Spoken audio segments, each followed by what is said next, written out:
Okay, welcome everybody. Thank you. Thank you so much for joining us tonight for our National Disability Employment Awareness Month virtual event. As I said, this event is being recorded. So good evening, everyone. Thanks for joining us. It's our first event in our Get Connected series that we're hosting as Brown County Community on Transition. Be admitting people as I'm talking, so bear with me here. Our objective this evening is to discuss employment and how people with disabilities have used employment supports in order to get, maintain, and then move forward with their employment. We're thrilled to introduce you to a couple panelists who will share their roles and experience, but first I just want to get through a little bit of housekeeping so things can run smoothly. We do ask that everyone stays muted while each panelist is presenting to help avoid any distractions. And then if you have a question while somebody is presenting, you can put that in the chat feature at the bottom of the screen, or just hold on to it at the end because we're going to open up for a question and answer. It's a pretty small group, so feel free to just jump in with your questions too. I think that's probably okay with everybody, right? Head nods, all right. Cool, sounds good. All right, then I'm going to pass it over to Katie for an overview on CCOT. All right, well, good evening, everyone. So I'm Katie Erickson. I'm a representative from the Aging and Disability Resource Center, or the ADRC for short.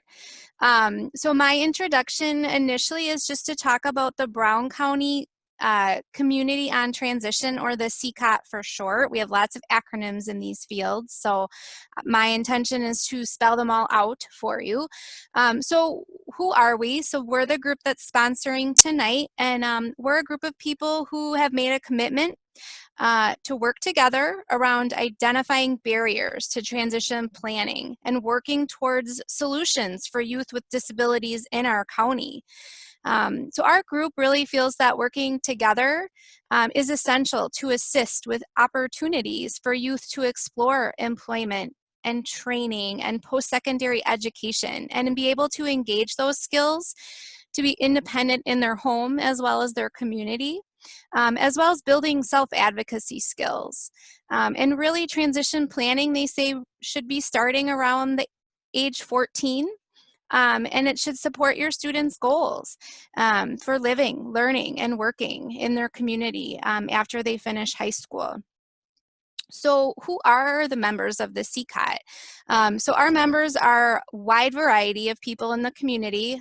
We have school districts that represent all over our county.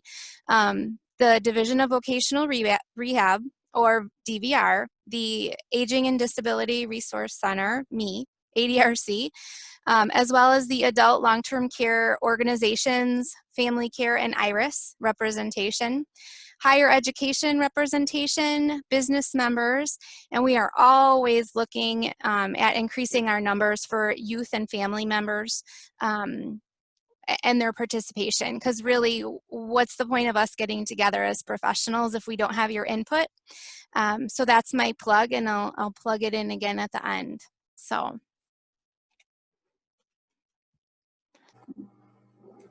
Perfect. Thanks, Katie.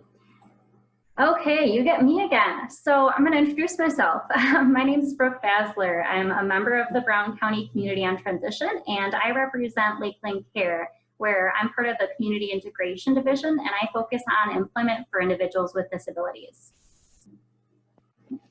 And I am Aurora May. I am with Inclusa, another long-term care organization in this region.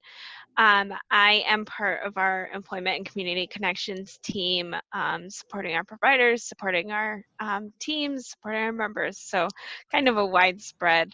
So I'm excited to be here tonight. And Aurora and I have the honor of talking to you all about National Disability Employment Awareness Month. So this month marks the 75th observance with this year's theme of increasing access and opportunity, aligning with the 30th anniversary of the Americans with Disabilities Act, another acronym, the ADA. The purpose of the National Disability Employment Awareness Month is to bring awareness and educate communities about disability employment issues. We celebrate the many contributions of Americans workers with disabilities, embrace those unique skills, abilities, and diversity offered to our workplaces. So Brown County Community on Transition wants to spread the important message that not only do individuals with disabilities have the ability to work in the competitive labor force, but that they have valuable skills to contribute, and there are many benefits to having an inclusive workplace. It should not only be a right for people with disabilities, but an expectation. So why is working so important? Well, there's a lot of reasons for this, but just to give a few, studies show that working actually improves physical and mental health, which leads to lower healthcare costs, increases independence, and decreases needs for formal supports. Plus, that adds meaningful engagement. It also increases income, which can lead to pathways out of poverty, reducing reliance on public benefits as well. And last, it provides a person with a purpose and ability to contribute to their community. Soon we get to hear from a couple of individuals with disabilities who are working in the community, so you can hear about their success stories and how they got there. We want to leave you with a few things to take away of what you can do to help promote employment for people with disabilities. So the first one, we want to talk to all the parents out there and what parents can do. So first, allow a little bit of risk and opportunity for your child, your student, to be exploring some opportunities. Might mean that they might fail, but without that opportunity, they'll never be able to explore the potential skills, interests, and then the barriers too to be able to address those. So sometimes where we're seeing this exploration of those interests, those barriers that they might have, and those skills that they really might have, one of the things we would like to talk about kind of in this world are those transferable skills. So what can we be doing at home to help support somebody to be successful in the workplace? So right now we have a member within Inclusa who they had a very strong desire to work in the housekeeping at a hotel. They were very passionate about it. When they were going through a work experience, they weren't up to the speed required with towel folding. So their social worker partnered with the residential facility where they were living, and they were able to work with that residential facility to support that person in helping fold towels at home. So that person was able to start folding those towels and really kind of gaining that skill, and they did actually end up getting hired on at that hotel in that hospitality department, in that housekeeping department. So they really got up to speed, which was awesome. But again, just a really great example of those transferable skills that we're learning at home that we can really take into the workplace and the community. Love that example. The other takeaway that we want to give you is to remember to use your personal network, or Aurora, when we were talking, used the term safety circle, which I really liked. So we all know risk can be scary, and so one place to start could be within your own social circle. So, you know, for students and parents, if you have a family member that works somewhere that you feel like that could be a foot in the door, don't be afraid to use those personal connections and ask for the opportunity, or if you're working with somebody through a service provider, to connect them with that family member, neighbor, friend. You never know what kind of opportunities could come about from those social circles. Absolutely. And I think that's a really great place to start, you know, kind of seeing who do you know, what are you doing, and how do we really want to make sure to integrate everybody so we're really a fully inclusive community. So next, we're going to pass it off to Wanda, and she's going to talk about the school's involvement with transition and employment.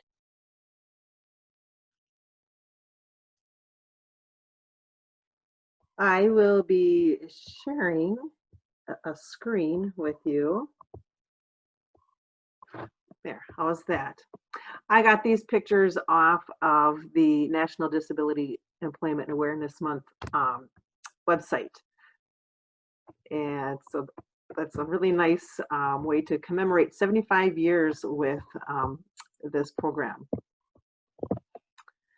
So basically, I wanted to talk about what are the benefits of work experiences, whether they're paid or unpaid. Can I minimize this? There. Is that better? So all work experiences, whether they're paid or unpaid, actually help students acquire jobs at higher wages after they graduate, and it promotes the students to be competitively employed more than students who don't have those experiences before they graduate high school. So let's get out working right away when we're in high school. And there are certain specific types of work experiences that are community-based that we focus on when we're in the school. I'm a work experience coordinator at Preble High School, and these are the things that we do as a part of the work experience program. We do paid work and volunteer, and we don't focus so much in our program on internships, but we're working towards getting that going. Another program that does do internships is Project Search. There's also apprenticeships and on-the-job training experiences that students can participate to gain some skills. And even before that, or when they're still in the exploratory phase, business tours, job shadows, and informational interviews are something that students can be doing in order to get some experience. Now, I got my information from 3 really good resources that I got on the internet. The Transition Action Guide is from the Wisconsin, a publication from DPI and the Department of Workforce Development, as well as this is a new guide, I think, or updated guide, the Transition Guide from the United States Department of Education, and then the Transition Improvement Grant brought out this Wisconsin Transition Compass. I really highly encourage you to look through, especially this compass. It's very engaging to look through, and it's a flip page through there. So look up the TIG, T-I-G, and it'll probably pop up on their page. So basically what the schools do with the students, we work together as a team, the student and the school, as well as DVR and the Department of Human Services too. And our main goal for coming together is the employment that is competitive and integrated. And then also I wanted to point out too that there's a number of transition activities that can happen, and it doesn't start when a student is 18 or just in their senior year of high school, but it actually in Wisconsin starts at age 14. I like to say that if you have a student in middle school, that is even a good time to start with some transition activities. And the resources that I have that I listed earlier have a whole slew of activities that can be happening at the age of 14 and then progress to more activities at the age of 16, maybe the 14 ages where you would do some exploratory or self-awareness activities like visiting with your counselor and doing interest inventories, talking to other adults that about what their job looks like, asking them all kinds of questions. And then when you're old enough to work, then you can do some working activities, whether it's paid or unpaid, and really learning what we focus on in work experience program is learning what does work look like in a job that you enjoy, and what can you do in that job, and what kind of accommodations do we need to be advocating for. So the benefits of collaborating, I really think that that's what the school's main focus in work experience and transition process is the collaboration piece, because we all benefit from the collaboration. And students right here, they have improved career planning and improved wages because we all work together. The benefits and options have fewer waiting lists, and community involvement and integrated employment settings are more active. And the student or person with disability does have a better sense of self-determination and self-empowerment.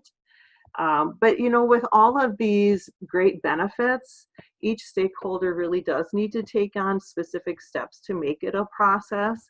And the transition action guide that was put out by DPI and the Department of Workforce Development lays out what each you know what? I should put this in present view, and then it'd be easier for you to see. It won't let me.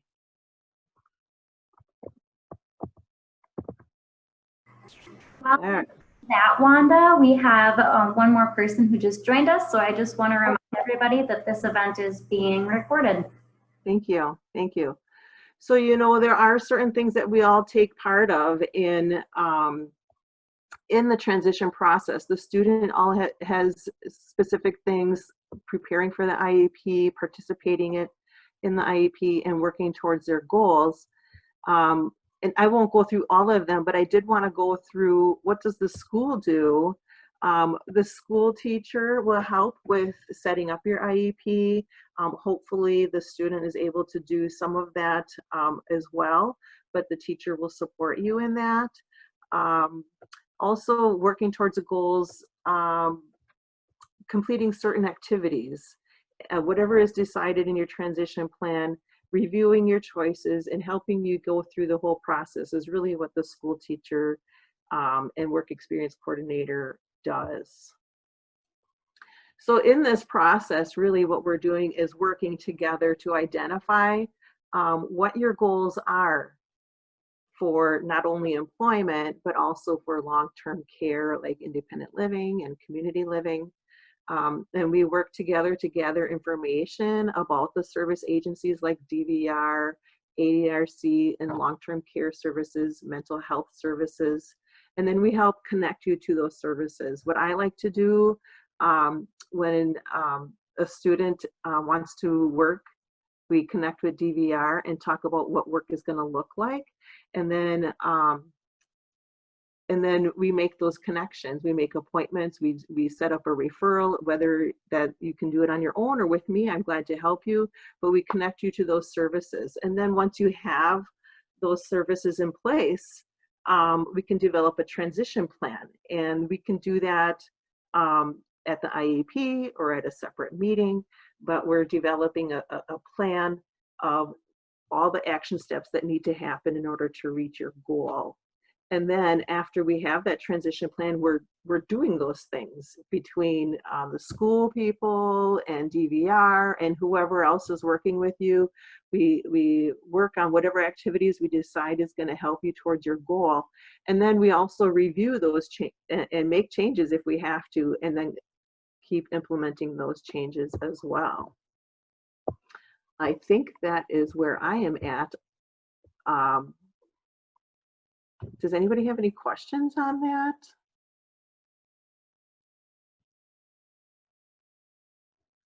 No. I think that's it. But basically for me, it's just a coordination of all of us working together with all of the community agencies. And I think that's the most important piece. It's not just one person doing anything. It's so hard to just be one person trying to go through all of the different processes that we need to, and it's a much lighter load when we work together. And I think that's the main goal for the school personnel, is to make those connections.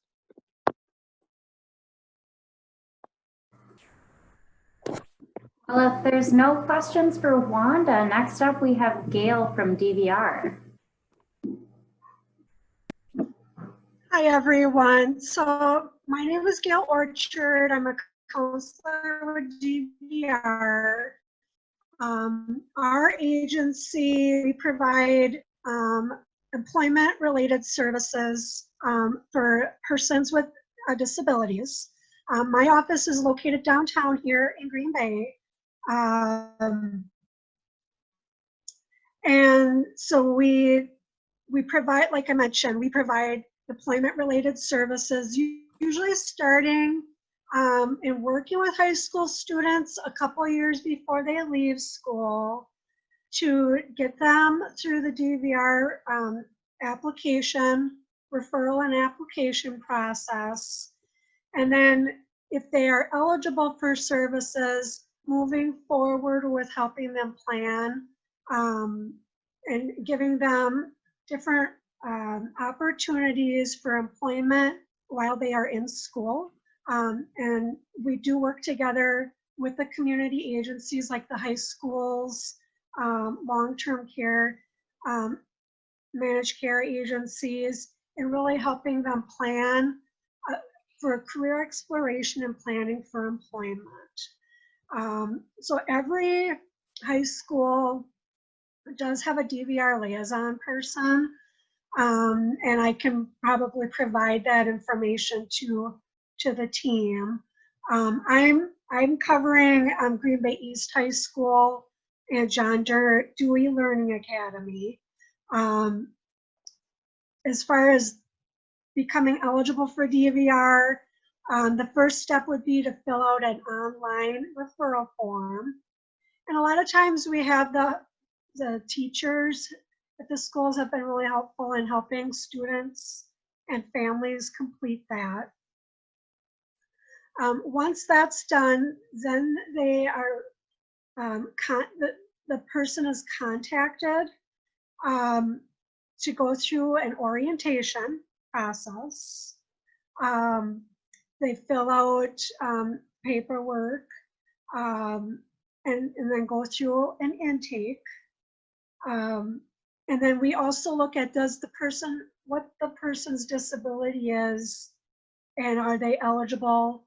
We walk them through, are they eligible for DVR services?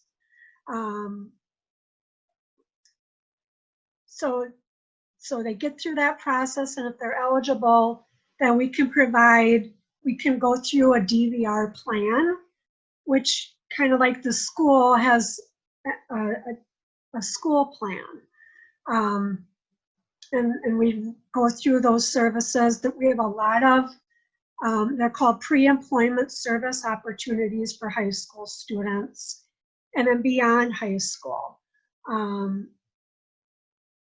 So any questions at all regarding our services?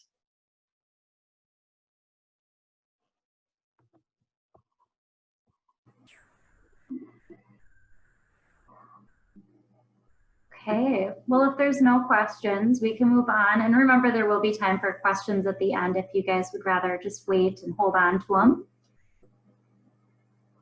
Okay, so then next up, we have Katie talking about long-term support for employment.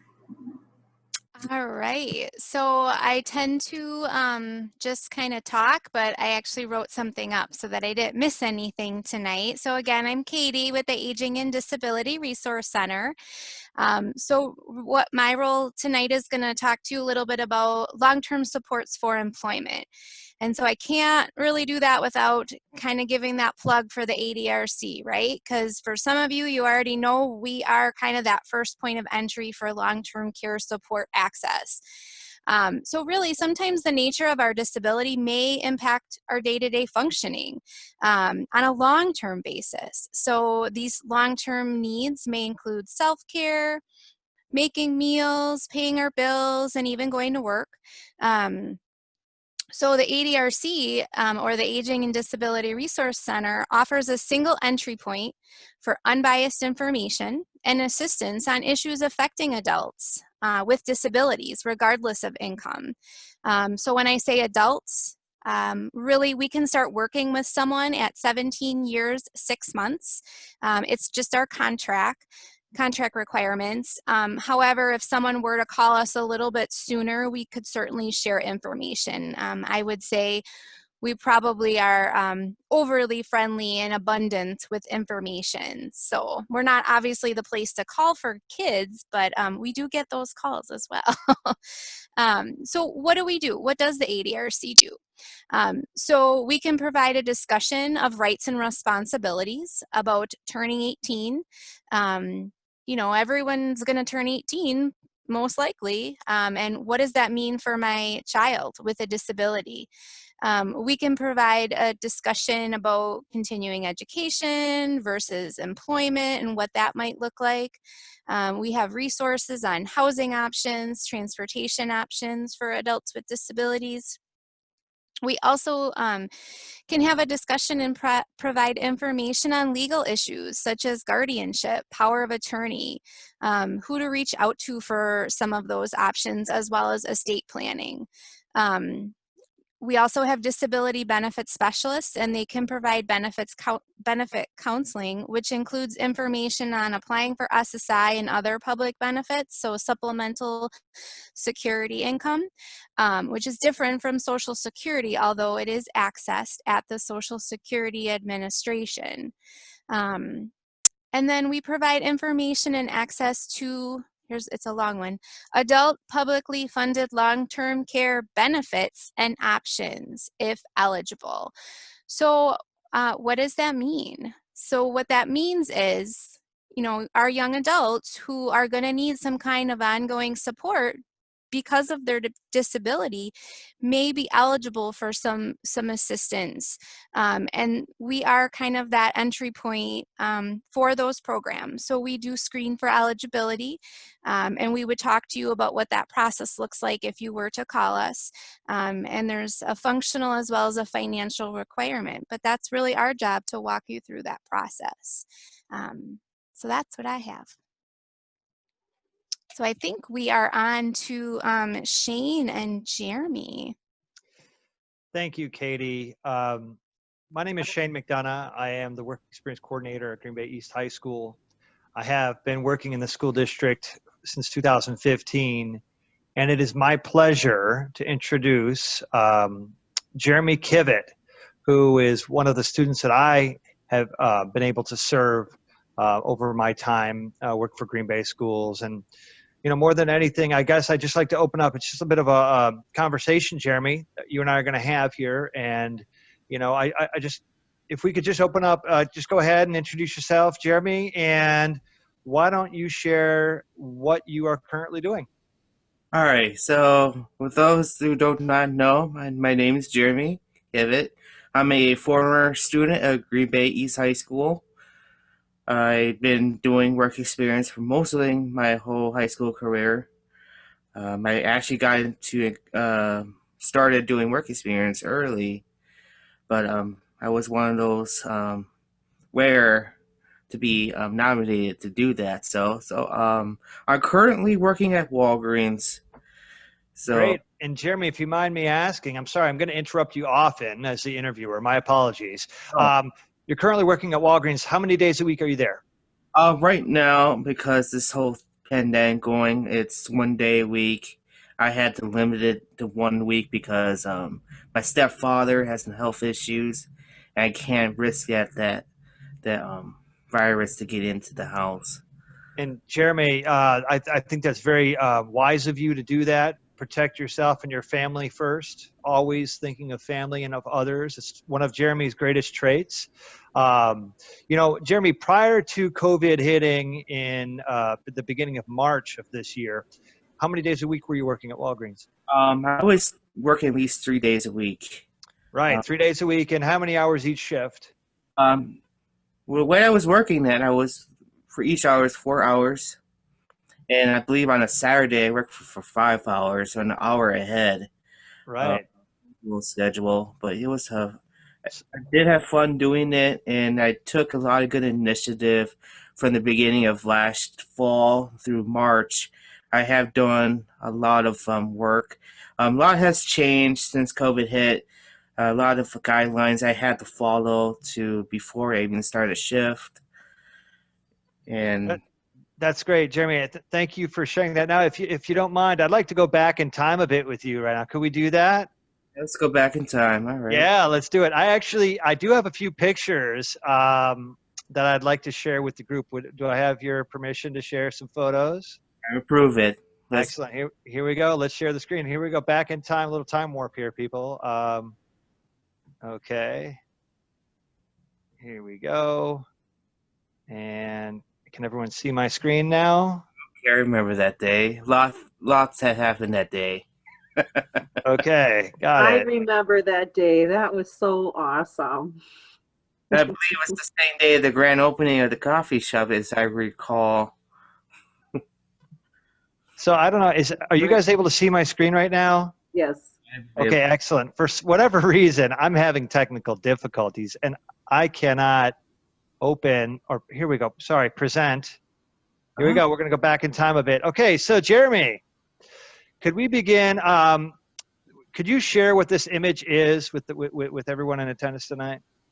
So, what you're seeing on your screen right now is just me, my mom right next, and our state, well, not our state senator, our senator, Dave Hansen, which sadly he's not no longer our senator after this year. But anywho,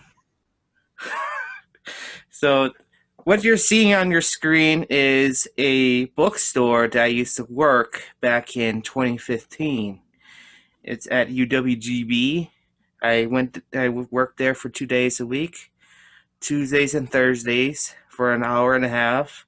I vacuumed their carpeting there.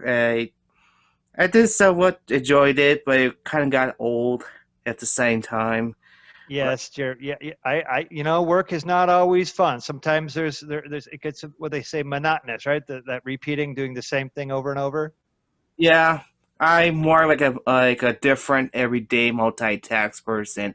That's why I chose Walgreens, because in Walgreens things has changed in just hour hour, and I love the challenge, and a big huge challenge guy. So Jeremy, back in 2015, my first year teaching again in the district, and when I started working with you, this was a job that you had through the work experience program, correct? It was the first paid job ever. Yeah, I remember that, and I remember the first time you were quite excited when you got your first paycheck, weren't you? Yes. You may have been odd, but though it was an experience, and experience is a key. Yeah. So Absolutely. So in addition to this Take Your Legislator to Work event, could you also share briefly what you did down in Madison? So in 2018, as I recall, I went and apply for a 6-day stay at Madison.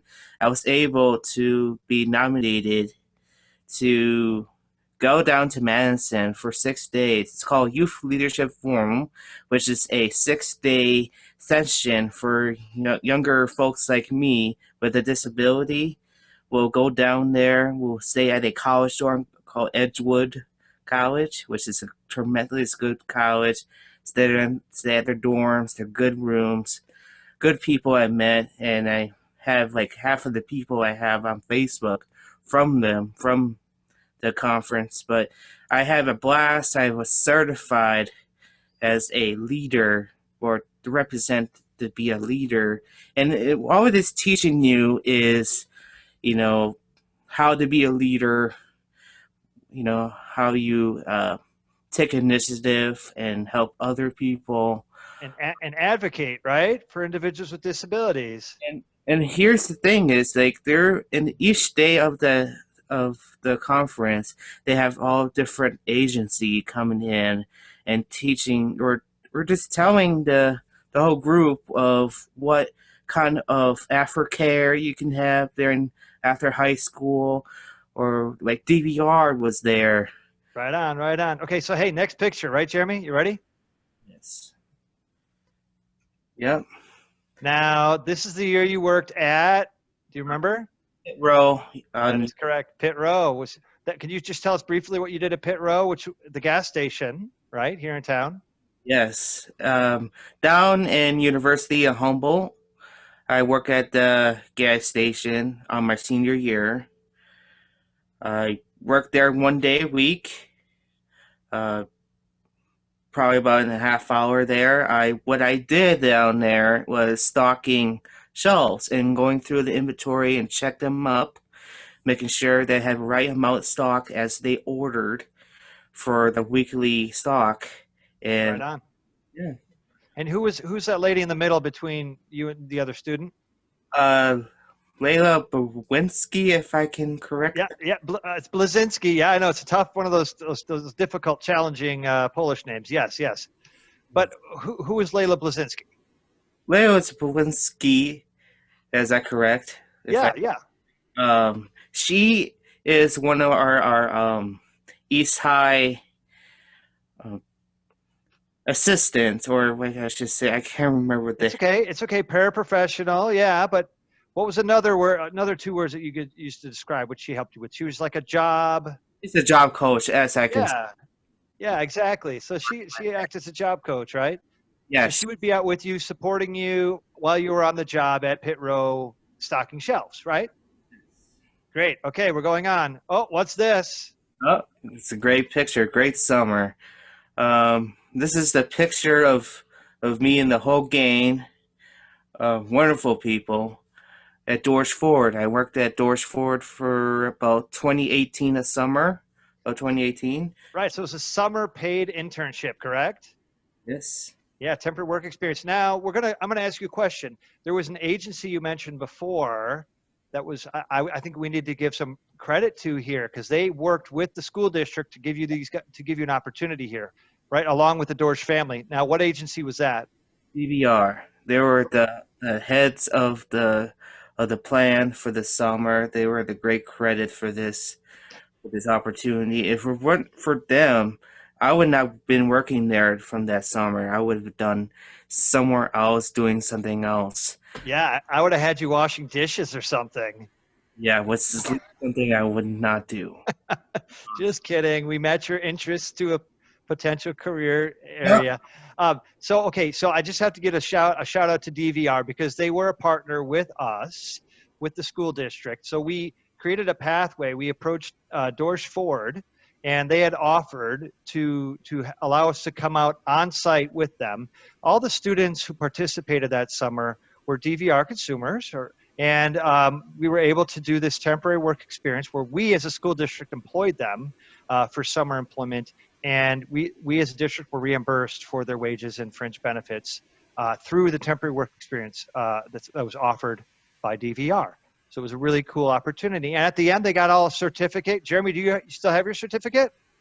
Yeah, I have actually in frame. Nice. Somewhere out there. Which yeah. Dig it up. So initially there were 8 or 9 of you that first summer. One of them's hidden behind all of our faces here. But since then, we've had another 18 go through the program, and we've expanded. Unfortunately, due to COVID, we had to suspend. But Associated Bank had also joined us in this partnership. So we have students who are now working in the commercial loans division at Associated Bank, and Wanda and I have worked very hard to make that happen. So, okay, the last picture here.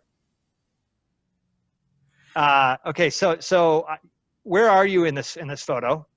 I'm at ADRC on our first meeting as an ambassadorship. Okay. This is a two-part question. You're doing great, by the way, Jeremy. We're almost done. So you mentioned the ADRC, right? Yes. So could you share with us when you went to the ADRC, specifically for the long-term care supports? So yeah, back in the summer of 2017, we have a 3 group. So 3 of us were participating in a 5 days a week, Monday through Fridays, down to ADRC in the morning. And what we're doing was serving lunches to the ADRC members of the lunch program. And what we did is we do a prep. So when in the morning we get there, we prep the tables, washing the tables, making sure we had some clean mats on the table for the person to eat there, and make sure it has clean silverwares, water there. We had to make sure that the food's all prepped up. Right, right. So that was an internship you did with us as well. So you did not only paid jobs, but you also did unpaid internships, correct? Exactly. Yep. It was Great. a volunteer thing. So in all your years in our program, okay, would you say you had actually four paid jobs? Ex- yes. Yes. Yes. So experiences to have paid jobs and actually two volunteer opportunities, right? Yeah. Yeah. Actually, So three. three. Yeah. So I mean, we really, we try to be as comprehensive as we can, but this isn't about me or my program. Jeremy, this is about you. Back to the ADRC. Long-term care, is that something that has helped you in your continued journey? So right after I graduated high school, about almost 2 years ago, I went to apply for long term. I decided it was not for me because I'm more independent. I basically worked at the same job that I did the year before the prior of my um, on my own circumstances. Right, right. So, Jeremy, you made the choice at this time, even though you elected to say, you know what, for now I'm good, but I will keep your information, and if I do need your help in the future, I will get in touch with you. Right? That's the choice you made and your family made. Yeah. Yeah. So, Jeremy, in your final year with me, we helped you, right, to get you that job at Walgreens. Yes. And did you have job coaching initially? Did someone there to help you and support you? For a while at Walgreens, I did have someone like Layla there Yep. for me for a while until the summer of 2018. I decided to take my own initiative as part of a leadership to actually set aside of a job coach and actually work by my own and make sure following all the manager's um, directions Right. in and get it started for truck. That's what I basically do is doing truck. Right, right. So Jeremy, so then aside from getting a job coach from the school district to come in and support you, you made a choice to have the natural supports in place. So people who are there every day anyway, your managers, your coworkers, to help you if you needed any help, right? Yep. And like I said, everything has changed there. Um, basically, everything, mostly positions, has been the same. It's been like 3 years, almost 3 years already Well, that I'm working there. Jeremy, I just want to say thank you for sharing your story with us today. And I just want to say how proud I am of you. I knew when you left my program that you were in a good position to be successful, not only because you were very capable and you were showing us that you were capable on the job, but just your determination and your attitude and just how kind of an individual you are. So I give you credit for giving us your time tonight. And I just want to thank you for joining us. No problem. It's been a pleasure. Okay. And I apologize. I'm drawing a complete blank as to who's going next. I have a question for Jeremy. I noticed, with the pandemic, you were saying that there's a lot of changes going on. And I'm wondering, did you need to access some new supports with those changes from like DVR? Or how did you handle those changes? Who did you go to? I just go through a lot of guidelines that Walgreens posted for all our employees there. Like there's a guideline I had to follow before I started the shift. Like there's like a small stack of papers I had to go through. There's a checklist, making sure I don't have a fever or any symptoms of COVID, like a cough or tiredness, whatever you want to call it. But what I do, I have my own chronometer that I check before I do my shift. Before, because though I want to do a responsible thing, is not going to work and not making sure that if you're well and have the wealth to go down there and work. I am going to take a COVID test tomorrow just to make sure, because there's a lot of cases out in Wisconsin, and I need to get on tax, make sure that no one's exposed with it. I Jeremy, guess, I have a question for you too. Okay. For the people who are listening on this call, the people who are interested in finding employment, other students who maybe have disabilities or their parents, what would be your message to them or your advice to them?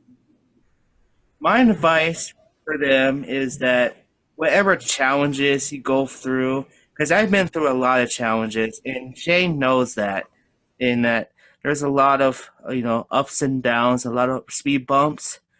Just keep on going. Don't let it go down into you. And wherever what's going on today, is just be yourself. If you're first time working at a workplace, paid job, interviewing, be yourself. You know, just do what you really want to do, and look how I am today. Without me, without Shane, without the work experience, I wouldn't have a job today if it was for this program. So yeah. I think you were supposed to put a plug in about Shane being the best teacher too, right? Thank you. One of the That was a great message. I appreciate you sharing. and again, Jeremy, I guess one last thing is if anyone has questions for Jeremy, would you feel comfortable if someone did have a question that we could connect them to you so that you could share out more? heck yeah. Yeah. Great. Thank you. All right.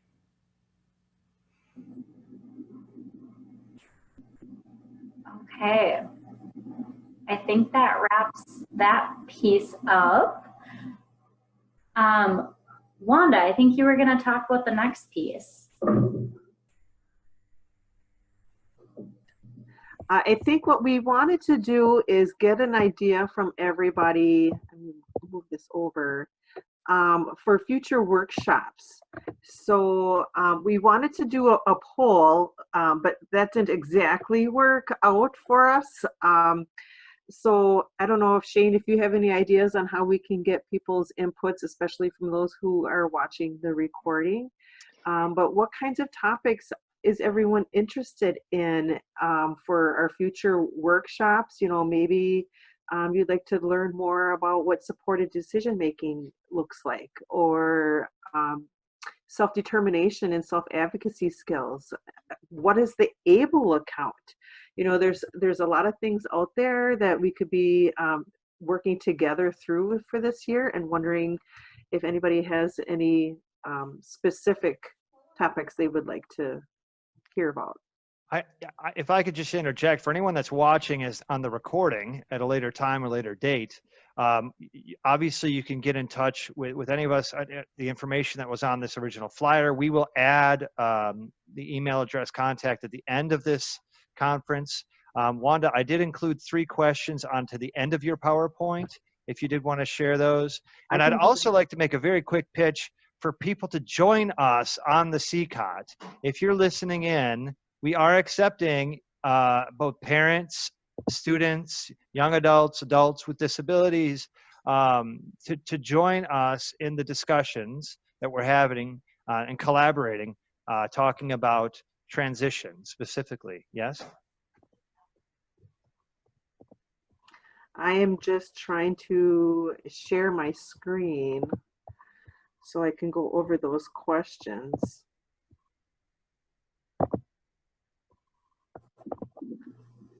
And way down here. So what topics? We already have that one. I don't know if anybody has any ideas. Maybe you could throw them in the chat right now. Again, the topics that you would like to learn about, the stuff that we talked about tonight, as well as any other transition topics. Throw those in the chat. And also wondering if anybody is interested in actually learning how to join the CCOT. Please let us know that. Want to please note that I didn't give a no as an option on that one, so I just said yes. So hopefully we could just get everyone who's watching or will watch in the future to just join us. Yes, yes. The more the merrier. It is a great, great time. I was not able to be on the CCOT last year, and I truly missed it. It's so nice to be able to just stay up to date with everything, collaborating with people. You really become friends and really get to know some good information. Yeah, and there's the other topics. Those are the questions. I don't think anybody's mentioned yet. The next meeting for CCOT is November 12th. So mark your calendars. Hopefully you guys can join. It's only an hour out of your day. So even if you come and you feel like it's not for you, you've only wasted an hour. Or you can after the first 10 minutes. It's up to you. But I think you'd find some value. So. And Brooke and Katie, just so we let everyone know, it is a virtual meeting. It's a Zoom meeting, correct? It is. Currently. Yeah, I did want to add, so typically our CCOT meetings occur on the second Thursday of the month, and they're every other month during the school year. So even if you're just somewhat interested and you wanted to talk more about it, I did throw the email in the chat. It's brown, like the color, CCOT@gmail.com. That goes to a few of the members, and we can respond to any questions that you might have about that group. It's not like if you get on the email list, you have to come to every meeting, but the email list will also give you really good information about what's happening in Brown County for our population as well. So another good reason to be a part of that group.